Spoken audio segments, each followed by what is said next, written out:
కన్నప్ప సినిమాపై ఇప్పటి వరకు ట్రోలర్స్ కి మేమర్స్ కి విపరీతంగా అవకాశం కల్పించారు. అది విష్ణు అలాగే మోహన్ బాబే. వీళ్ళిద్దరే ఆ యొక్క సినిమాని కింద స్థాయికి తోసేశారు. వాస్తవానికి ట్రైలర్ అయితే చాలా బాగుంది.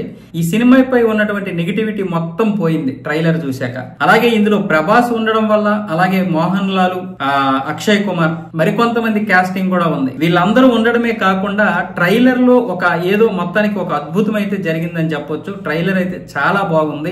కాకపోతే ఈ మంచు విష్ణు అలాగే మోహన్ బాబు గారు ఎక్కడైనా ఇంటర్వ్యూలు ఇచ్చినప్పుడు లేదా పబ్లిక్ లో మాట్లాడినప్పుడు ట్రోలర్స్ కి మేమర్స్ కి దొరికిపోతూ ఉంటారు. వీళ్ళ మాటలే అలా ఉంటాయా లేకపోతే వీళ్ళ పద్ధతి ఎలా ఉంటుందో తెలియదు కానీ గత 10 సంవత్సరాలుగా వీళ్ళు మాట్లాడే మాటలు ఇప్పుడు సోషల్ మీడియాకి మంచి ఆహారంగా దొరికాయి. వీళ్ళ మాటల వల్లే ఈ రోజు కన్నప్ప చాలా వరకు నెగిటివిటీకి గురై విమర్శలకు పాలైంది. కానీ ట్రైలర్ చూసిన తర్వాత చాలా బాగుంది, చాలా అద్భుతంగా ఉంది. ఈ సినిమాపై అంచనాలు అయితే ఖచ్చితంగా పెరుగుతాయి. ప్రభాస్ కోసమనే కాదు, ఇంతవరకు చాలా మంది ఈ సినిమాని ప్రభాస్ కోసమైనా చూస్తారు అనుకున్నారు కానీ ప్రభాస్ కోసం మాత్రం కాదు.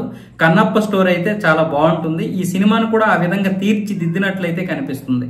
కాకపోతే నేటివిటీ కొంచెం దూరమైనట్లుగా అయితే ట్రైలర్ లో కనిపిస్తుంది. ఎందుకంటే వీళ్ళు స్విట్జర్లాండ్ అలాంటి ప్రాంతాలు వెళ్లి తీసినట్లుగా స్పష్టంగా కనిపిస్తుంది. అలాంటి హిల్స్ అన్ని అలాగే జలపాతాలు ఇవన్నీ కూడా భారతీయతనైతే దూరం చేస్తాయి. ఈ విషయంలో కొంచెం జాగ్రత్త పడాల్సింది. కాకపోతే సినిమా విషయంలో ఎలా ఉందో మనం చెప్పలేం.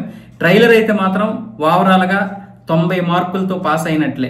అయితే దీని గురించి మనం చెప్పొచ్చా చెప్పకూడదా పక్కన పెడితే కన్నప్ప చాలా అద్భుతంగా అయితే తీశారని చెప్పొచ్చు. కాకపోతే ఈ మంచు విష్ణు, మోహన్ బాబు వీళ్ళ యొక్క మాటలతో ఇంటర్వ్యూలతోనే కొంచెం విమర్శలకు గురవుతుంది. మేమర్స్ అలాగే ట్రోలర్స్ అందరూ కూడా విపరీతంగా ఈ సినిమాపై నెగిటివిటీని క్రియేట్ చేస్తున్నారు. అంటే కావాలని కాదు, వీళ్ళు చేస్తున్నటువంటి మాటల వల్లే. కాబట్టి ఈ సినిమా అయితే చాలా బాగుంటుందని అర్థమవుతుంది. కాకపోతే అక్షయ్ కుమార్ గారి కంటే కూడా శివుడు పాత్రకి ఇంకొకరిని తీసుకుంటే, ముఖ్యంగా మన చిరంజీవి గారిని తీసుకుంటే బాగుండేది అనిపించింది. బట్ వాళ్ళకి ఎటువంటి సమస్యలు ఉన్నాయో మనకు తెలియదు. ఏదేమైనా సరే అక్షయ్ కుమార్ గారు కూడా చాలా బాగానే ఉన్నారు. కాకపోతే ఆ బాలీవుడ్ ఫేవర్ అయితే కనిపిస్తుంది.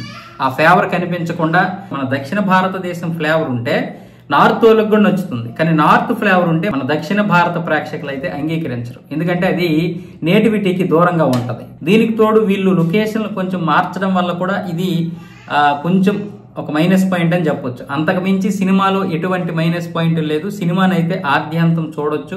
నాకు తెలిసి విష్ణు పడే కష్టానికైతే ఫలితం ఉండొచ్చు అనిపిస్తుంది. ప్రభాస్ పాత్ర అయితే చాలా వరకు చాలా బాగుంది. నిజానికి ప్రభాస్ పాత్ర కూడా చాలా బాగా అద్భుతంగా చిత్రీకరించారు. అంటే చాలా మంది భయపడ్డారు ప్రభాస్ అభిమానులు, ఒకవేళ మా యొక్క హీరోని ఏ విధంగా చిత్రీకరిస్తారో, ఏ విధంగా నవ్వులు పాలు చేస్తారో అని భయపడ్డారు. కానీ ఈ ట్రైలర్ చూసాక అందరి అభిప్రాయాలు మారిపోవడం అయితే ఖాయం.